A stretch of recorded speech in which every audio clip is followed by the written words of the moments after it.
নিচে দাদা, নিচের দিকে ধরুন, নিচে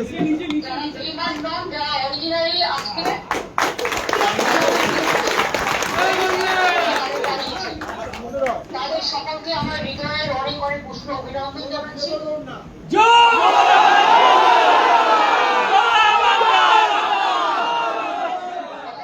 বর্ষার শ্রাবণ ধারার মতো অত্যাচারের পর অত্যাচার, কেসের পরে কেস, মানুষ আত্মহত্যা করছে, মানুষ ভয় পাচ্ছে, হকারদের দোকান ভেঙে দেওয়া হচ্ছে, অনেকের চাকরি কেড়ে নেওয়া হচ্ছে, জীবনের স্বপ্ন কেড়ে নেওয়া হচ্ছে।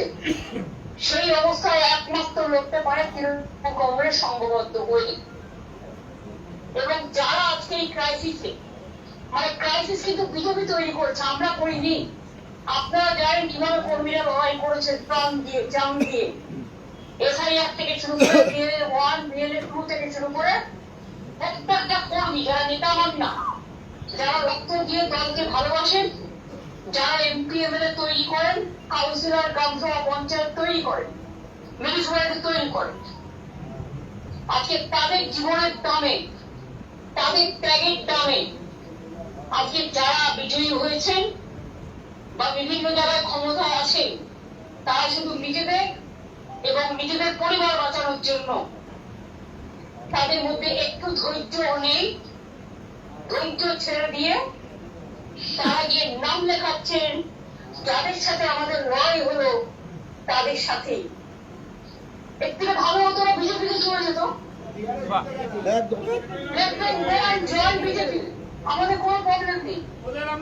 বিজেপি স্পন্সর্ড একটা সিপিএম এর নেতা, সিপিএম একটা কাজ ভালো করেছিল, এটাকে তাড়িয়ে দিয়ে দল থেকে বহিষ্কৃত একজন নেতাকে শুধুমাত্র কেসের কি হবে, পরিবারের সম্পত্তি কি হবে, এই ভেবে যারা বেইমানি করলেন, বিশ্বাসঘাতকদের কোনো ক্ষমা নেই। নমস্কার। মনটা আজকে সত্যি ভারাক্রান্ত। একটার পর একটা ঘটনায় যেভাবে তৃণমূল কংগ্রেস এবং জোড়াফুল জড়িয়ে পড়ছে, তা চোখে দেখা যায় না, বিশ্বাস করা কঠিন। তারাতলায় গত প্রায় 48 ঘন্টায় যা ঘটল, তা অত্যন্ত দুর্ভাগ্যজনক বললে কম বলা হবে, নিন্দনীয়। আমি যে দলের তৃণমূল কংগ্রেসের প্রতিনিধিত্ব করেছি কলকাতা পৌরসভায়, সেই দলের গাফিলতিতে আজকে বিধানসভায় মাননীয় মুখ্যমন্ত্রী বলেছেন যে তৎকালীন মহানাগরিক স্বাক্ষর করেছেন যে প্ল্যান অর্থাৎ নকশা মঞ্জুর হয়েছে তা ত্রুটিপূর্ণ এবং যার ফলে এতগুলো নিরীহ মানুষ প্রাণ হারালো। এই ব্যথা সহ্য করা যায় না। আমি তাই সিদ্ধান্ত নিচ্ছি যে তৃণমূল কংগ্রেস আর করা যাবে না, আর করবও না। ইতিমধ্যে আমি সংবাদ মাধ্যমকে বলেছি, জোড়াফল চিহ্নটাও পরিত্যাগ করতে হবে, হয়তো এই মুহূর্তে থেকেই পরিত্যাগ করলাম। অর্থাৎ তৃণমূল কংগ্রেস বা জোড়াফুল, এই দুটির সঙ্গে আর নিজেকে জড়িয়ে রাখতে চাই না। কারণ যেভাবে পৌরসভা চলেছে, গত 5 বছরে বহু ঘটনা ঘটেছে। শুধু তো একটা তারাতলা নয়, গার্ডেন ব্রিজ ঘটেছে, আরও অনেক ঘটনা ঘটেছে। ফলে আমার বিবেক বলছে যে তৃণমূল কংগ্রেস এবং জোড়াফুল পরিত্যাগ করে নিজস্ব পথে আগামী দিনে চলাটাই বোধহয় সঠিক সিদ্ধান্ত হবে। যাদের সাথে এতদিন দল করেছি সবাইকে ধন্যবাদ জানাই। এই যন্ত্রণার মধ্যে দাঁড়িয়ে শুধু একটা কথাই বলবো, যা করেছি ভুল করেছি, আগামী দিনে হয়তো তার প্রায়শ্চিত্ত করতে হবে। নমস্কার। নেত্রীর কথা শুনে বা এই যে প্রোগ্রামটা হয়েছে সেই প্রোগ্রামে থেকে প্রোগ্রামটা দেখে তারপর বেরিয়ে এসে দলেরই কাউন্সিলর কলকাতার বিশ্বরূপ দে দল ত্যাগ করেছেন। গতকালকেই এই ভিডিও সামনে এসছে। উনি নিজে পরিষ্কার বলে দিয়েছেন এই দলটা আর করব না, করা যাবে না। জোড়া ফুল যে প্রতীক, মানে এটা বহন করা যাবে না, যেটা বলতে চেয়েছেন তার কিছু ব্যাখ্যা উনি দিলেন এবং বললেন নিজস্ব পথে চলার সিদ্ধান্ত। আর ওদিকে ওই সভাতে নেত্রী কি বলছিলেন যেটা বুঝলাম, ঋতব্রত ব্যানার্জি তার সিদ্ধান্ত নিয়ে উনি ডাকছেন। দল বহিষ্কার করেছিল, তার দল মানে বামেরা বহিষ্কার করেছিল, তাকে উনি নিয়ে এসছেন, লালন পালন করেছেন, তারপর ছুরি মেরে দিয়েছেন। এটা আর কি বলার চেষ্টা, সেটা ওদের অভ্যন্তরীণ ব্যাপার, আমরা ভিতরে ঢুকতে চাই না।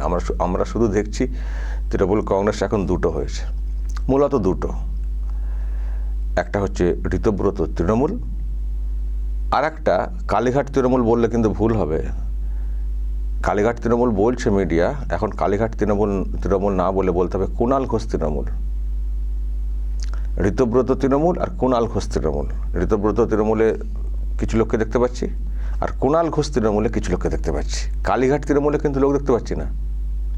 কালীঘাট তৃণমূল, কালীঘাটে কিছু নেতা হয়তো কখনো কখনো যান, হাতে গোনা, কিন্তু নেত্রীর এখন হয়তো সেই ক্ষমতা নেই লোকজন জড়ো করার। এখন কুণাল ঘোষ বেলেঘাটার কিছু লোককে জোগাড় করে উনি কখনো কখনো নেত্রীর প্রোগ্রামে সাপোর্ট দেন। নেত্রী হয়তো কোথাও একটা রাস্তায় মিছিল করবেন, সেখানে কুণাল ঘোষ লোক সাপ্লাই দেন।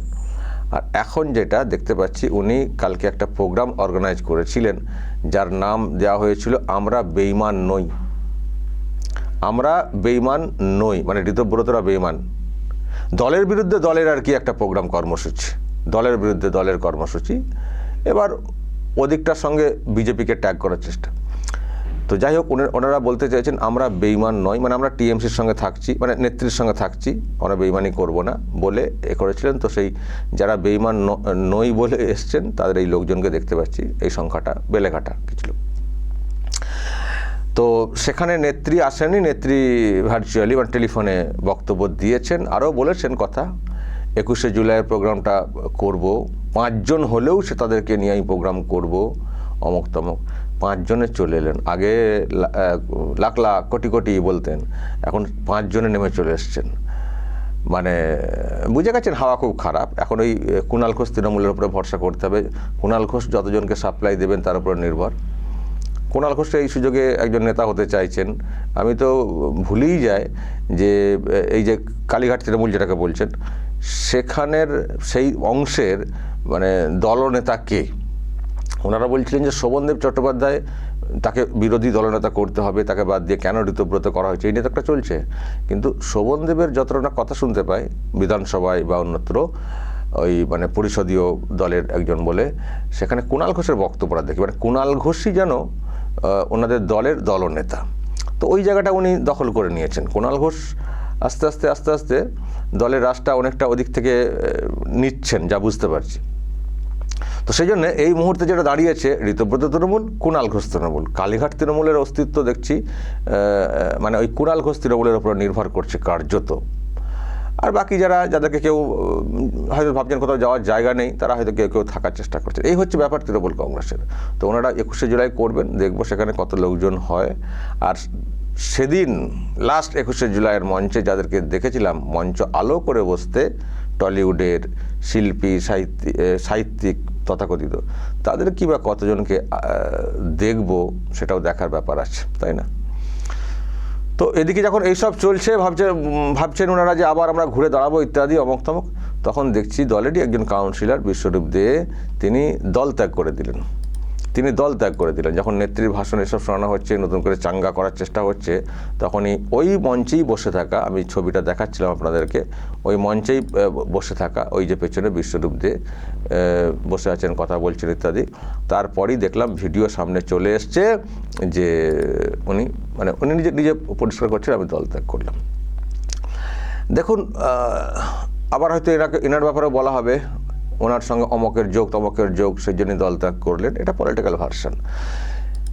কিন্তু এখানে এই যে ব্যানারটা দেখছিলাম, আমি বেঈমান নই, কুণাল ঘোষ অর্গানাইজ করেছেন, না কুণাল ঘোষও বলছেন আমি বেঈমান নই, তৃণমূলে যারা ওখানে আছেন তারাও হয়তো বলছেন আমি বেঈমান নই।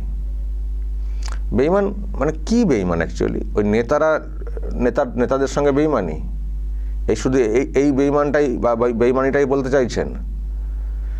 যদি বেঈমান ওভারঅল বলতে হয় তাহলে কি এই কথাটা তৃণমূল কংগ্রেসের লোকজনদের সঙ্গে যায় আমি বেঈমান নই? যায় দর্শক? তৃণমূল কংগ্রেস তো জনতার সঙ্গে বেঈমানি করেছে, হোল তৃণমূল, গোটা তৃণমূল রাজ্যের মানুষের সঙ্গে বেঈমানি করেছে, রাজ্যের মহিলাদের সঙ্গে বেঈমানি করেছে, শিক্ষিত যুব সম্প্রদায় তাদের সঙ্গে বেঈমানি করেছে। বেঈমান বলে দিলে হয়ে গেল? বেঈমান শব্দটার অনেক ব্যাপ্তি আছে। আমি বেঈমান নই বলে দিয়ে একটা ব্যানার করে ফেললেন।